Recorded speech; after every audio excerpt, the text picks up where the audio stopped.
toutes et à tous, c'est Hermès, j'espère que vous allez bien, j'espère que vous avez apprécié le live d'hier. Malheureusement, pas de live aujourd'hui, j'ai un imprévu et je dois tourner une vidéo pour un partenaire. J'espère que ça vous plaira, elle sera diffusée, je crois, samedi prochain. Voilà, avec plein de bonnes nouvelles par rapport à ce partenaire. Donc c'est un petit peu tombé inopinément, donc j'ai accepté cet amas puisque j'avais les deux fondateurs avec moi. Et je ne pouvais pas laisser passer cette occasion-là de vous apporter un maximum de valeur et j'espère que ça vous plaira. Je la posterai très probablement samedi prochain. On se retrouve néanmoins en live à partir de demain et on va travailler sur 3 ou 4 crypto-actifs, MKR, VET, on m'a demandé d'autres crypto-actifs. Je vais en prendre 3-4 et on va essayer de travailler notamment sur une analyse SWOT et ce que je suis en train de préparer en termes de fondamentaux pour une sélection de crypto sur un prochain cycle de bull run. Voilà, donc je vous ai préparé une dizaine en fait d'étapes. Je suis en train de le mettre sur papier pour qu'on ait en fait juste une feuille avec des points clés et des points, un scoring pour pouvoir en fait valider ou non ou répertorier ou non une crypto-monnaie en particulier. Et je vous laisserai réfléchir sur du SWOT par rapport à comment j'aimerais l'entreprendre par rapport à cette analyse fondamentale. Je pense que c'est capital pour ne pas se laisser emporter par nos émotions et par nos sentiments par rapport à ce qu'on peut voir sur Internet ou ce qu'on peut voir dans nos écrits, que ce soit sur Twitter, etc., par rapport à une forme de hype qu'il pourrait avoir sur certaines crypto-monnaies. Ce ne sera bien évidemment pas la recette magique pour pouvoir surperformer le marché, mais ça nous permettrait très probablement d'avoir une forme de rationalité sur nos investissements à venir dans le prochain cycle aussi, en tout cas, je l'espère. On parle de tout ça et on commence maintenant. Avant de commencer, je vous invite toujours à rejoindre le code Roi du Marché, vous trouverez le lien dans la description à l'intérieur. On a refait avec les membres bienfaiteurs. On a répertorié plusieurs salons, on en a enlevé certains pour que ce soit plus lisible. Parce qu'on a effectivement compris qu'il y avait de plus en plus de nouveaux venus, et il y en aura encore plus de nouveaux venus lorsque le Bitcoin et les cryptoactifs vont probablement s'apprécier dans les prochains mois, j'espère pas prochaines années, mais on voit qu'on est sur un bon trend dossier actuellement. Il y a de plus en plus de nouveaux qui viennent nous rejoindre et je vous souhaite tous et à toutes la bienvenue sur le Discord des Rois du Marché. Vous trouverez ici dans l'Académie des Rois, donc on a changé stratégie des rois, puisque la stratégie reste un PDF d'une trentaine de pages extrêmement facile à lire, et on a remonté les documentations juste ici, et vous y trouverez donc la stratégie des rois, qui se lit très facilement, en une vingtaine de pages. N'hésitez pas à l'utiliser, vous en imprégnez, vous en inspirez. Voilà, on a essayé juste de retravailler le salon, on a essayé un petit peu de sortir tous les partages publics. Donc Géo s'occupe ici au niveau du fil d'actualité. Donc à chaque fois qu'il partagera sur Analyse Graphique comme Lux, en fait, il vous met les liens dans les fils si vous voulez rentrer plus dans le détail. Je sais que c'est très utilisé au niveau d'Ishimoku Kinkoyo et des Elliott Wave, mais vous avez ici également dans l'académie tout ce qui est Elliott, Wake-Off, GAN, Pattern, Ishimoku Kinkoyo, Elliotti, chartisme, revenu, psychologie, etc. Donc on a essayé de retravailler. Tout ça, c'est en libre accès, bien évidemment. Il n'y a pas besoin de payer pour accéder à ce type de salon. Et live trading également qui est beaucoup utilisé. Et en fait, on s'est rendu compte qu'il y avait beaucoup de belles chartes, beaux graphiques, beaux setups qui sont partagés dans live trading et qui ne sont pas partagés dans analyse graphique. Or, il y a aussi de très bonnes choses qui sont ici, donc on a décidé de le remonter au maximum. J'espère que cette nouvelle organisation vous plaira. Ça sera modifié encore tout doucement tout au long de l'été et j'espère qu'on aura quelque chose de vraiment propre et vraiment concret dans les semaines et dans les mois à venir. En tout cas, j'espère que ça vous plaît. Côté Bitcoin, je vais rester en weekly, on va pas rentrer dans les petites time frames puisqu'en fait, on a une bougie ici de contrôle qui s'est positionnée en weekly. On a réintégré cette magnifique trendline. Vous savez, on trace des trendlines ici et on trace des miroirs de trendline par rapport à ce qu'on pourrait trouver sur des obliques. Et actuellement, on est en train de réintégrer cet oblique juste ici. Donc c'est clairement comme ça en fait qu'il faut le prendre. On est en train de taper, on fake out et derrière on fait une réintégration. Ce type de choses, c'est réellement bullish. Maintenant, c'est très simple. Il n'y a pas besoin de rester devant les écrans. Vous tracez en fait une alerte juste ici et vous vous dites, si ça vient là-dessous, c'est bear malheureusement en dessous des 9500 $. Il ne faut pas qu'on clôture en weekly en dessous des 29 500 $. Pardon. Donc ici on mettrait bear et juste au-dessus on mettrait bull si on vient à clôturer au-dessus de cette bougie de contrôle juste là. Ce serait vachement bull et on serait très content de continuer une accélération haussière au-dessus des 31 300 $. Réouverture de Wall Street aujourd'hui. Hier, c'était leur fête nationale. Le nôtre, c'est dans quelques jours, le 14 juillet. Pour les Américains, c'est le 4 juillet, la fête de l'indépendance. On espère qu'il y aura peut-être un regain de volatilité en cette journée, en ce lendemain de journée festive aux États-Unis. J'espère que Wall Street sera on fire. Voilà, pas plus de choses à dire par rapport à Bitcoin. C'est toujours la même chose par rapport à une petite box qu'on a mis en place, juste ici, la petite box verte. Beaucoup d'héliotistes s'y retrouveront. Et il y a aussi des confluences avec Ishimoku Kinkoyo. On peut le regarder ensemble. Je vais tout effacer juste là. Ishimoku Kinkoyo, on va rester en weekly. Vous avez juste là au niveau de votre Tenkan, 28 100 $. Si on passe en daily, vous avez des confluences entre la SSA, la SSB pardon, et la King June juste là. Si on vient à breaker, à briser, à accepter une bougie en daily en dessous de la Tenkan, l'objectif serait potentiellement d'aller chercher les 28 000 $. On peut faire un drawdown sur une news peut-être catalysante, je sais pas, une nouvelle demande de Gensler pour dire que bah, ce que vous nous avez fourni au niveau de BlackRock, au niveau de Fidelity, au niveau de Grayscale par rapport à votre ETF est toujours inadéquat. Donc ça pourrait éventuellement refaire vaciller le marché. C'est pas complètement impossible pour aller chercher beaucoup de boules. Actuellement, peut-être un tout petit peu surexposé. Pourquoi surexposé? Parce qu'on a tendance à penser que le fait qu'on ait fait une petite bougie de liquidation, donc c'était la semaine dernière, le 30 juin, on peut dire bah, c'est bon, on est parti chercher tous les boules, bah, maintenant il faut aller chercher les bears. Et c'est pas une science exacte, bien évidemment. Mais en parlant d'aller chercher les boules, aller chercher les bears, qui est en train de maintenir actuellement ce prix, actuellement ce marché? Bah, ce sont les grosses whales. On a fait le live dans ce sens-là hier, hein, le grand réveil des whales, et c'est vrai qu'ils maintiennent complètement ce marché. José dit, je suis pas très serein de voir que les whales en train de maintenir ce cours ici. Honnêtement, je préfère voir des whales le maintenir, puisqu'on est bien rentré dans un timing d'institutionnel, dans une période institutionnelle. Je le dis, je le rappelle, nous sommes très tôt dans ce marché. On est très peu, en fait, à détenir des crypto-monnaies à travers le monde. En fait, si vous voulez, il faudrait presque le résumer. Ce marché, actuellement, des cryptoactifs ne nous concerne pas. Pourquoi il ne nous concerne pas? Parce qu'il n'y a pas d'utilité réelle dans la vie réelle et dans notre quotidien. En somme, aujourd'hui, il est très rare d'utiliser au quotidien, dans votre vie réelle, dans votre vie physique, des technologies blockchain. Que vous le sachiez ou que vous ne le sachiez pas, c'est extrêmement rare. Dès lors, ce n'est pas en fait un marché qui nous concerne, nous, en tant que retail, quel que soit notre montant au niveau du capital. On reste du retail, on n'a pas des milliards de dollars, peut-être que certains en ont, mais on n'a pas des milliards de dollars à investir dans les cryptoactifs en tant que VC, en vue d'aller chercher des valorisations dans les 20 prochaines années. C'est actuellement ce qu'ils sont en train de faire, en fait, ces gros institutionnels. Ils sont en train de placer leurs billets maintenant, depuis plusieurs mois, voire plusieurs années maintenant, en vue d'une valorisation exponentielle dans les 10 ou les 20 prochaines années. Donc on sait, on nous l'a dit, on nous le souffle à l'oreille, c'est même pas on nous le souffle, on nous le crie en fait dans les oreilles, j'ai presque envie de dire ça, pour celles et ceux qui sont actuellement sur ce marché, les BlackRock, les Fidelity, les Citadel, les Grayscale, les JP Morgan, ils le disent en fait, qu'ils sont en train de rentrer fortement dans ce marché. Mais en fait, si on sort un peu la tête de l'eau et qu'on parle aux copains, bah en fait, ils en entendent pas parler. Il n'y a que nous qui en entendons réellement parler. Ça reste dans de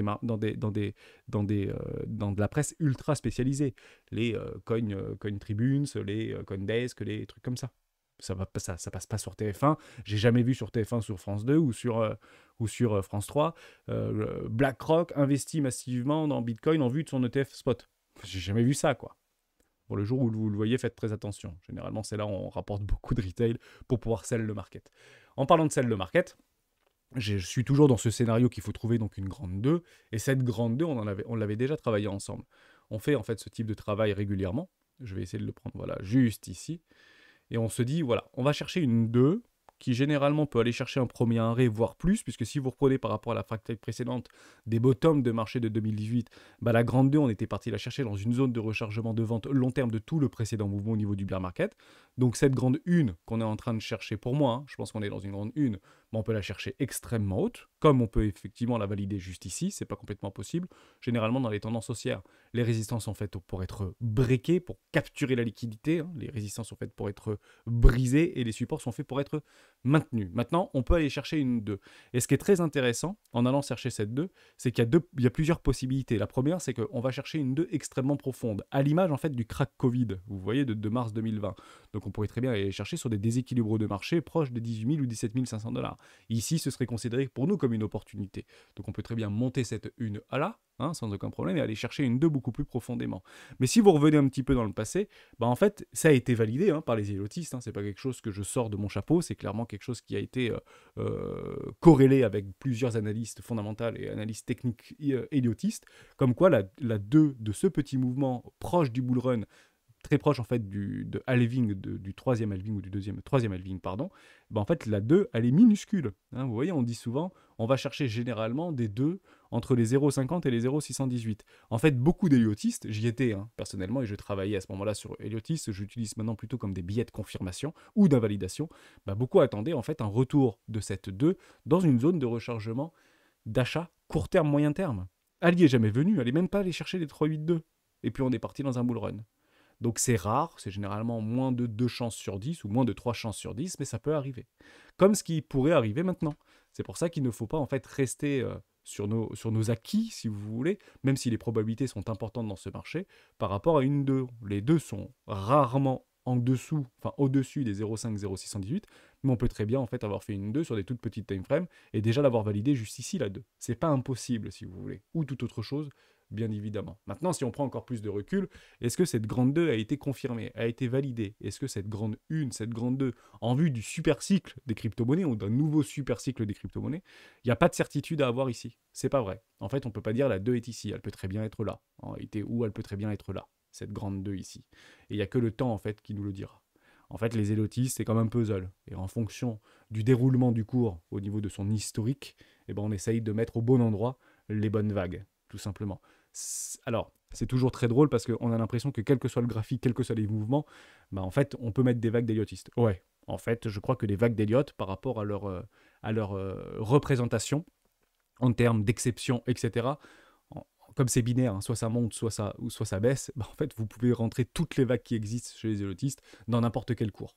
La question est de savoir, c'est est-ce qu'on est sur le bon time frame, est-ce qu'on est sur le bon mouvement, et est-ce qu'on peut réellement les valider. C'est toujours la même chose. Des grandes vagues 2, des grandes vagues 1, des grandes vagues 3, on ne fait que les constater.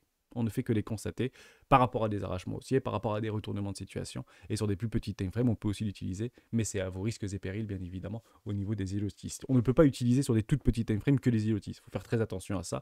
Et généralement, la plupart des traders qui souhaitent utiliser Elliott sur des petits time frames utilisent aussi de l'order flow. Et en parlant d'order flow, on l'a rajouté juste ici sur le salon, dans un salon dédié. Donc il y a analyse graphique, order flow et l'intermédiaire du Babla. Et l'order flow, on aura les poches de liquidité, on aura du Coinalyse, on aura du Trading Light, on aura tout ça. Voilà, donc je vous invite, on aura les Kingfisher et on aura tout ça sur order flow. En fait, on a supprimé le petit fil que plus personne en fait ne voyait si vous n'y étiez pas dessus. Donc on a mis order flow ici avec une grande vague et on espère retrouver une vague de liquidité. J'espère que j'ai été clair dans cette vidéo, j'espère que j'ai été concis. On attend un joli bump up au niveau de Coinbase parce qu'on a eu des bonnes nouvelles tout au long du week-end sur Coinbase. J'espère qu'on va pouvoir casser ces résistances à la hausse au niveau de Coinbase. Je pense que c'est complètement mûr. On a même des épaules inversées qui sont en train de se mettre en place. C'est on fire au niveau des institutionnels. On l'a vu hier ou avant-hier dans Grayscale. On l'a vu hier aussi sur donc GBTC, sur Coinbase ou sur Riot également, qui sont en train de vraiment nous donner une bonne trendline bien haussière actuellement. Bah, c'est clairement guidé par les institutionnels. Et on a fait ce retour-là par rapport à Litecoin, par rapport à Bitcoin Cash, par rapport à Bitcoin, par rapport à Ethereum, qui sont plutôt sous résistance et qui peuvent, pour Ethereum et pour Bitcoin, plutôt sous résistance. Et on espère une forme d'accélération, en tout cas, tant qu'on n'a pas d'invalidation, bah, autant aller chercher beaucoup plus haut. À quel moment on remettrait en cause finalement ce petit train haussier? C'est lorsqu'on fera un bas plus bas que le précédent. Donc actuellement, sur une time frame en weekly, ce serait de venir casser les 24 700$. Ce serait éventuellement une première alerte de reprise du momentum vis-à-vis des bears. En somme, alors je le dis parce qu'il n'y a pas que des boules hein, sur les rois du Bitcoin et sur YouTube, etc. Donc j'essaye de parler à tout le monde.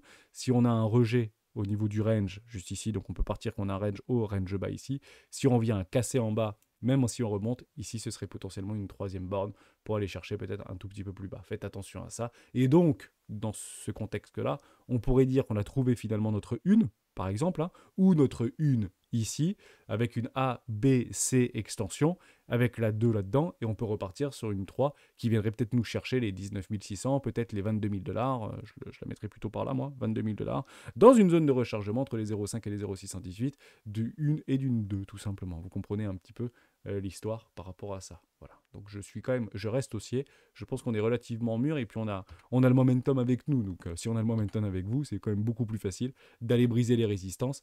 Bien que Wall Street soit parti et commence à partir en vacances, bah, c'est pas grave. On n'a pas besoin d'eux pour pouvoir faire pumper ce cours et on pourrait se retrouver d'ici le mois d'août un petit peu plus haut et j'espère aux alentours des 49 500$, les fameuses targets de GAD et l'objectif d'Hermès. Hein. C'est vrai que la target d'Hermès étant 3000$, on n'a pas envie d'aller la chercher. Hein. D'ailleurs, en parlant d'objectifs et en parlant de liquidité, on peut en prendre une, je ne sais plus où est-ce que je l'avais mise, c'est ici je crois. qu'on avait travaillé là-dessus. Je vais essayer de le reprendre. Le retrouver. C'est où? Je sais plus du tout. Où est-ce que j'avais tous mes gris-gris? C'est pas là, c'est pas là, c'est pas là. C'est pas là non plus. Bah je sais pas, j'avais plein de gris-gris qui étaient positionnés. Je sais plus trop. Où c'était potentiellement là? Non. Au niveau d'une poche, c'était là? Non plus. Bon, bref, c'est pas très très grave. En tout cas, j'avais. Il y a des stops vendeurs à aller chercher sans aucun problème. Et on l'a sur Decentrader par rapport à des énormes poches de liquidité. Partez du principe que ce sera utilisé pour prendre des profits pour les whales. Ils n'ont pas le choix. Hein. C'est comme ça qu'ils fonctionnent, tout simplement. Et s'ils prennent pas de profit là-dedans, ce dont je doute très fortement, à ce moment-là, vous le verrez sur le graphique. Comment on le voit sur le graphique si les whales en fait ne prennent pas de profit là-dedans, dans une énorme poche ou un cluster de liquidités de vendeurs à découvert qui sont potentiellement réels. Hein, ça reste encore une fois des estimations. Il y en a peut-être beaucoup plus, peut-être beaucoup moins, peut-être beaucoup plus sur les 40 000 $, etc. Ce ne sont que des estimations au niveau des carnets d'ordre, sur de la data que ces sites-là essayent de récupérer, puisque les carnets d'ordre sont réels, enfin sont publics, si vous voulez. C'est une obligation. Donc on les a, ces carnets d'ordre, sur beaucoup d'échangeurs, et on essaie de capter et de représenter là où il y a des clusters de liquidité. Si finalement les whales ne prennent pas massivement des profits, qu'est-ce qu'on voit en fait sur une bougie? On verra tout simplement ça. Voilà. Ça veut dire que les whales ne prennent pas de profit. On aura une énorme bougie d'impulsion haussière qui partira to the moon parce qu'il y a tellement de vendeurs à découvert qui se sont positionnés sous résistance et ils ont raison de le faire. Encore une fois, très proche d'un premier arrêt. Si les whales ne prennent pas de profit et qu'il y a une liquidation en cascade, donc un short squeeze sans précédent, vous verrez une bougie de l'enfer, mais vers le haut à ce moment-là. Donc c'est la bougie des cieux, si vous voulez. Plutôt que la bougie de l'enfer, ce serait une bougie vers les cieux. Voilà ce qu'on verrait. Je doute voir ce type de choses. Et si vous commencez à voir plutôt quelque chose comme ça, voilà, quelque chose de relativement lent, et ben là, ça veut dire clairement qu'ils sont en train de distribuer. Je vous le dis en toute honnêteté, ça veut dire qu'ils sont en train de distribuer. Et je ne sais pas s'ils vont distribuer là, un petit peu plus haut, un petit peu plus bas. Dans toute la montée, ils continuent déjà à distribuer. Ils ont déjà commencé à distribuer au niveau des gros portefeuilles. Il faut juste que ce soit bien clair dans notre esprit. Voilà, mais on peut quand même aller péter du bear. Il y a quand même la place. Je vous montre quand même deux petites choses. La première, c'est ça. Je ne sais pas si vous vous en souvenez, parce qu'on en avait parlé dans une vidéo des rois du Bitcoin ou dans un live il y a très longtemps. C'était vraiment les premiers 6 mois de la chaîne des rois du Bitcoin, il y a peut-être une année de cela. Et je vous avais dit, en fonction de l'ajout de liquidité, en fonction de ce qu'on va se manger en fait sur un retour du réel, etc., par rapport à un bear market, par rapport à des récessions, une forte inflation, c'est qu'en fait, on va constater dans les médias, plutôt traditionnels, qu'il y aura en fait des injustices en termes de répartition des richesses. Et ça n'a pas loupé, je suis tombé ce matin dessus, je ne sais pas si c'est déjà beaucoup passé en boucle, mais comme ça m'a fait une forme de résonance, et ben je me suis dit je vais vous le partager. Les 500 plus grandes fortunes de France cumulent 1170 milliards d'euros en 2023, du jamais vu. En fait, ils ont fait pumper de façon délirante leur fortune vis-à-vis de leurs entreprises, vis-à-vis des dividendes qu'ils ont posés à leurs actionnaires, etc. Et je vous avais dit à ce moment-là, il y aura des riches qui seront de plus en plus riches et des actionnaires qui seront très contents. Alors que le monde sera peut-être proche d'une récession sans précédent, etc. Voire en récession. Parce que l'Allemagne est en récession. Mais ça ne veut pas dire que c'est différent en Allemagne par rapport à ce qu'on est en train de lire en France. Et c'est ce qui, en fait, peut pousser à des formes de rébellion, un petit peu comme les gilets jaunes, etc., si vous voulez, par rapport à ces fortes injustices qui sont mal comprises. En fait, ils ont raison. Ça, c'est clairement le résultat des injections extrêmement massives de liquidités sur les marchés et en ruissellement de l'économie, si vous voulez, mais c'est clairement les banques centrales avec l'impression monétaire. Les actifs s'apprécient. On l'a vu hier par rapport aux actifs financiers qui s'apprécient en période d'inflation, voire de très fortes inflations. Et ben en fait, c'est une conséquence à ça. Mais c'est pas une conséquence voulue, c'est une conséquence mécanique. Mais c'est souvent très mal compris par le public. Et généralement, ça nous donne envie d'arrêter de payer nos crédits, ça nous donne envie d'arrêter de payer nos impôts, et ça nous donne tout simplement envie d'arrêter de bosser. Vous allez peut-être ressentir cette sensation-là. Donc aujourd'hui, il y a beaucoup de propagande, ou en tout cas beaucoup de verrouillage au niveau des médias mainstream et traditionnels. Donc on ne peut pas vraiment parler de ça en boucle sur France 2 ou sur France 3, vous comprenez bien l'idée, ce n'est pas du tout l'objectif, puisque aujourd'hui tous les grands journaux télévisés, etc. sont détenus par des milliardaires, hors France 2 et hors France 3. Et je pense que ça n'arrange pas le gouvernement de faire passer ça en boucle sur France 2 ou sur France 3. Donc c'est des choses qu'on va regarder, puisqu'il y a une forme de vérité quand même dans ce qu'on est en train d'observer, mais encore une fois, c'est quelque chose de mécanique. C'est pas quelque chose qu'on pouvait ne pas prédire. c'est normal en fait qu'on est en train d'observer ce type de choses. C'est pas anormal. Mais bon, ça ne veut pas dire qu'on est proche d'un crash, etc. ou qu'on n'est pas proche d'un crash et tutti quinti. Deux petites choses qui m'alertent toujours. J'ai beaucoup de commentaires dans ce sens-là qui me disent mais Hermès, comment tu vas voir les incidences de paiement, etc. Vous allez en fait sur le site Fred ici, et c'est en fait, ce sont des datas qui sont tirées de la Fédérale Réserve américaine. Je vous en donne plusieurs, vous pouvez aller trifouiller dedans et on pourra même les partager si vous voulez sur le Discord, avec grand plaisir si vous voulez aller travailler dedans, s'il y a des datas qui sont intéressantes. Il y a beaucoup de datas sur ce type de choses qui tournent sur Twitter, etc. Mais ça vient de ce site-là. Et la plupart des choses sont gratuites, il n'y a pas besoin de compte payant, etc. pour avoir ces datas-là et des datas qui sont mis à jour. Bon, qu'est-ce qu'on a? Les prêts aux consommateurs aux US, cartes de crédit et autres plans renouvelables, toutes les banques commerciales confondues, viennent de dépasser les 1000 milliards de dollars. Bon, c'est beaucoup. On est très content quand on dépasse les 1 million d'adresses avec plus de 1 bitcoin. Honnêtement, on est moins content quand les crédits revolving et les crédits à la consommation sur carte de crédit aux États-Unis dépassent les 1000 milliards d'encours. Et ouais. Donc comment en fait on arrive à maintenir ces paraboles-là ou ces hausses-là au niveau des cartes de crédit? Puisque les Américains vivent beaucoup à crédit. Bah, c'est pas compliqué, je vous le dis juste après. Il y a aussi quelque chose qui est très important, mais ça on l'avait déjà vu ensemble, c'est par rapport aux dépôts de toutes les banques. Au niveau des dépôts de toutes les banques commerciales, elles sont plutôt en déclin. Il y a un rebond haussier par rapport à la crise bancaire. Je pense en mai 2023, donc on a eu ce retour au niveau de JP Morgan qu'il a capturé beaucoup de dépôts et beaucoup ont déposé leur argent dans JP Morgan, donc il y a eu un regain assez fulgurant des dépôts, mais ça reste en territoire négatif. Et ouais, en fait les dépôts sont inférieurs au retrait. Et ouais, et c'est pas vraiment ce qu'on veut voir pour avoir des banques, comme le dit si bien Jérôme Powell, des banques qui sont extrêmement fortes, extrêmement résilientes. Non, il y a 3 banques qui sont extrêmement fortes, extrêmement résilientes. C'est ça qu'il faut plutôt dire. Toutes les banques régionales aux États-Unis sont en train de crever. Ça, c'est un fait. Et ça, c'est un fait qui est vérifié, puisqu'il y en a déjà une dizaine qui sont déjà tombées. Donc elles vont probablement encore tomber, les banques régionales. Juste par manque de confiance, tout simplement, mais c'est humain. On voit plein de banques régionales qui partent. Moi, je suis dans une banque régionale, je vais plutôt aller chez BNP Paribas ou Société Générale. Je ne vais pas rester dans une petite banque régionale d'à côté. C'est quelque chose de humain. Et j'ai presque envie de dire, il faut le faire. Parce que ne soyez pas le dernier dindon à être bloqué dans une banque. Bon, c'est toujours la même chose. La Fed et la Banque Centrale Européenne feront encore une fois de l'ingérence pour valider tous les dépôts. Nos limites. Ça rassure les banques, pour le coup. Mais ça ne suffira pas pour les sauver. Parce que la cassure est déjà faite. Et en fait, c'est presque comment on peut dire ça? C'est quoi le bon mot? C'est même si vous pensez au fond de vous que le gouvernement américain, parce que la Fed en fait pour tous, hein, c'est le gouvernement américain, même si ce sont des, enfin logiquement les pouvoirs sont séparés, mais grosso modo pour la tête d'un Américain normal, hein, la Fed, c'est l'institution, mais c'est les États-Unis quoi. Et ben même le fait que vous sachiez qu'il y a de grandes chances que vous soyez sauvé par le gouvernement américain, bah vous n'avez tout simplement pas envie de vivre cette situation-là.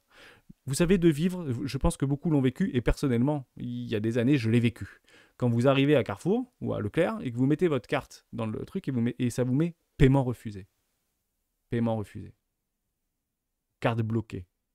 Alors des fois, c'est parce que vous n'avez plus de solde. Des fois, c'est parce que vous avez atteint vos plafonds. Et des fois, c'est parce que votre banque dit bloqué. Et c'est clairement ce qui se passe. On bloque les retraits. Si vous avez une fuite de capitaux, les banques commerciales, pour pas se sauver, mais plutôt se couvrir, peuvent bloquer les dépôts, les retraits, les paiements. Ça peut arriver. Et aujourd'hui, je vous laisse imaginer si des banques régionales ou des grandes banques régionales, en France, bloquent les retraits.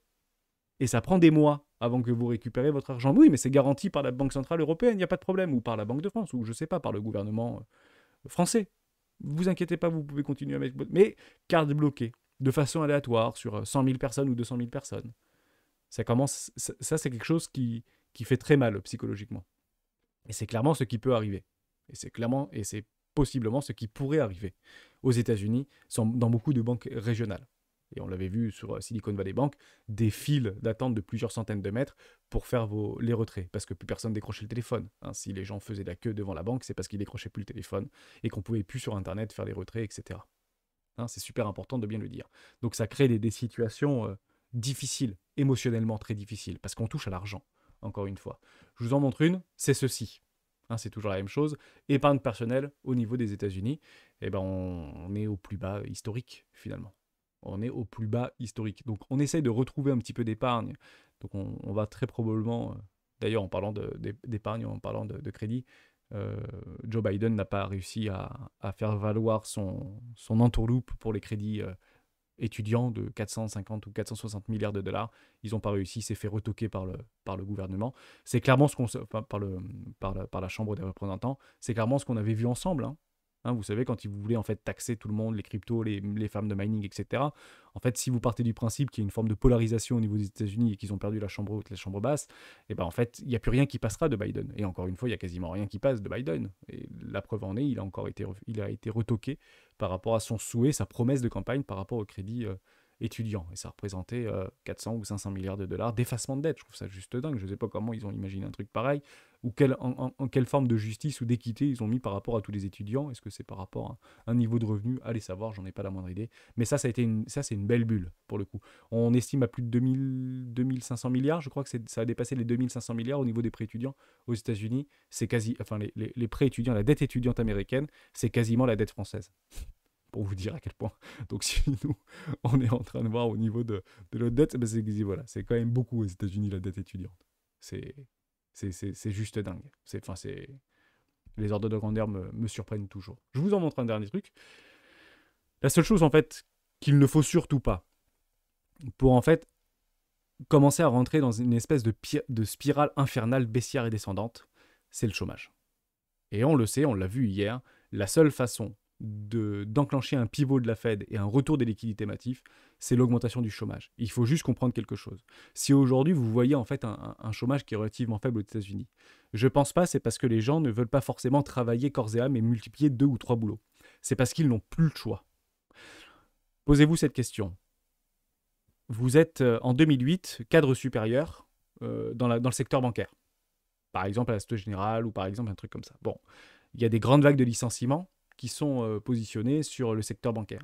En fait, si vous n'avez pas d'autre choix que de payer votre emprunt qui vous prend à la gorge, parce que votre chômage va durer que 24 mois, ou 36 si vous avez plus de 50 ans, mais partez du principe que vous serez prêt à baisser par 2 quasiment votre rémunération pour pouvoir payer vos traites.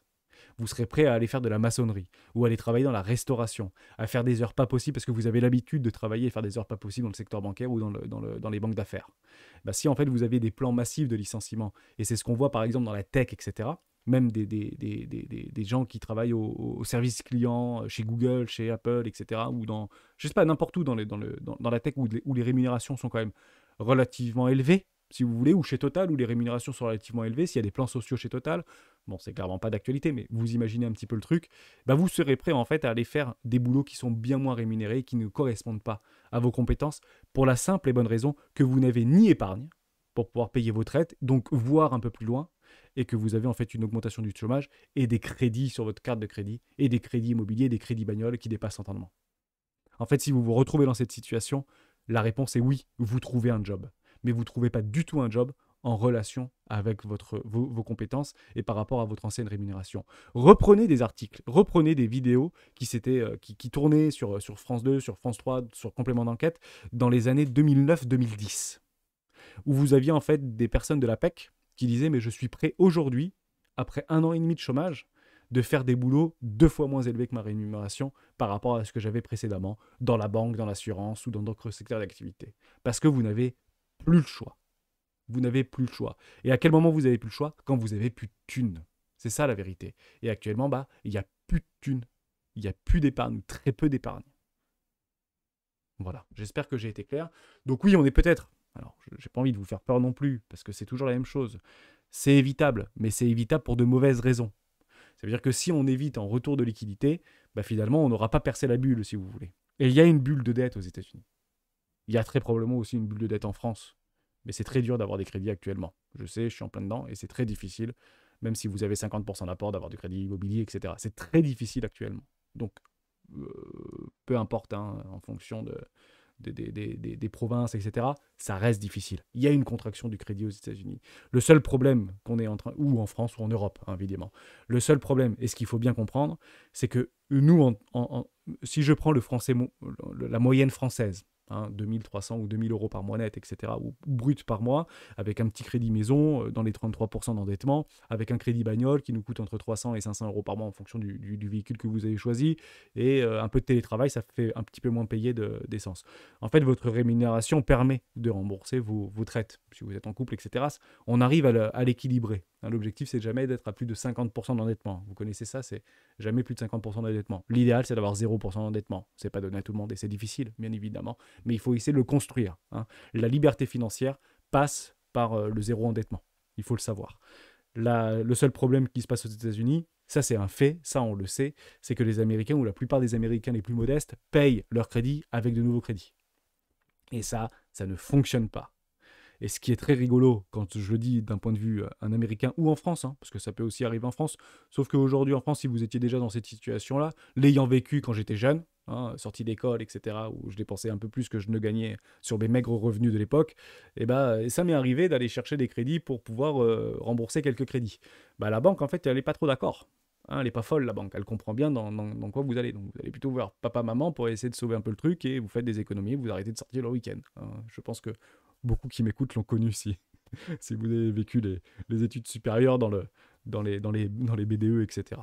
Et partez du principe que c'est exactement la même chose pour un État. Aujourd'hui, tous nos États occidentalisés payent leurs crédits avec de nouveaux crédits. Ça fait juste 30 ans que ça dure. Vous comprenez bien que ce n'est pas soutenable. La seule différence avec les montants qui sont engagés et par rapport au niveau, si vous voulez, ou des... pas des responsabilités, parce que finalement, tout n'est traité que par des humains, mais si vous voulez, par rapport aux conséquences induites vis-à-vis d'un défaut de paiement pour un État, par exemple, ou pour un pays entier, ça prend beaucoup plus de temps. Parce qu'en fait, on ne connaît pas la limite. La seule limite qu'on peut connaître, c'est à quel point un État peut être endetté. Vous prenez le Japon, il est endetté à 280%, 270%. Mais c'est quoi la limite, en fait? Est-ce qu'il y a une limite à l'endettement? Est-ce que peut-être je dis une bêtise, dans 10 ans, est-ce qu'on pourrait pas commencer à rembourser notre dette de l'année dernière ou de l'année d'avant, mais on commence à rembourser la dette d'il y a peut-être 20 ans en arrière?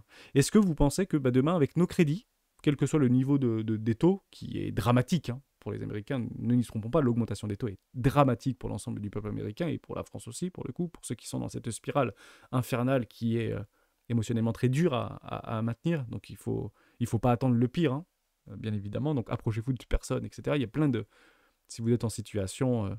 parce que je sais qu'on peut aussi venir dans les cryptoactifs pour essayer de trouver un Eldorado pour vite rembourser nos dettes, etc. Le problème, c'est qu'on est plutôt dans le sens de les accentuer plus rapidement que prévu, donc faites très attention à ça. Mais ce que je voulais dire, et je pense qu'encore une fois, ce qui est capital, c'est quel est le plafond de verre? Quelle est la limite? Actuellement, elle n'est pas connue, cette limite-là. Pour beaucoup d'économistes et beaucoup de personnes qui sont un petit peu dans l'explosion de la bulle, de toutes les bulles, de toutes les crises de dette, etc., en fait, c'est pas possible de le prédire. C'est pas possible de le prévoir. Il y aura des déclencheurs, certainement, mais en fait, le plafond de verre n'existe pas. Si vous voulez, le plafond de verre, c'est la survie de tout le système. Et je pense que ce système ne s'effondrera pas, si vous voulez, de par un événement extérieur, il implosera directement de l'intérieur. Et je le dis, je le redis, même si j'ai un petit peu bifurqué dans cette vidéo et qui dépasse finalement les 30 minutes, c'est que je pense que le seul salut aujourd'hui du sauvetage de ce système, c'est Bitcoin.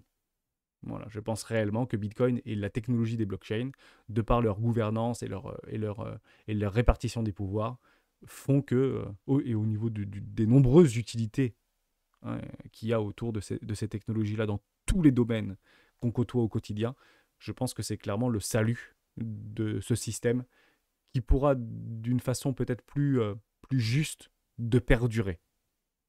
Aucun système n'est parfait. L'objectif, que si on veut le maintenir à flot, autant l'améliorer de l'intérieur et non pas de le remplacer, de tout casser. Je vous rappellerai une petite phrase d'Emmanuel Macron, c'est très difficile de faire des réformes en profondeur quand on ne casse pas un système précédent. Voilà, je vous laisse là-dessus. Merci à tous et à tous d'avoir suivi cette vidéo jusqu'au bout. On se retrouve demain dans un live à midi des rois du Bitcoin.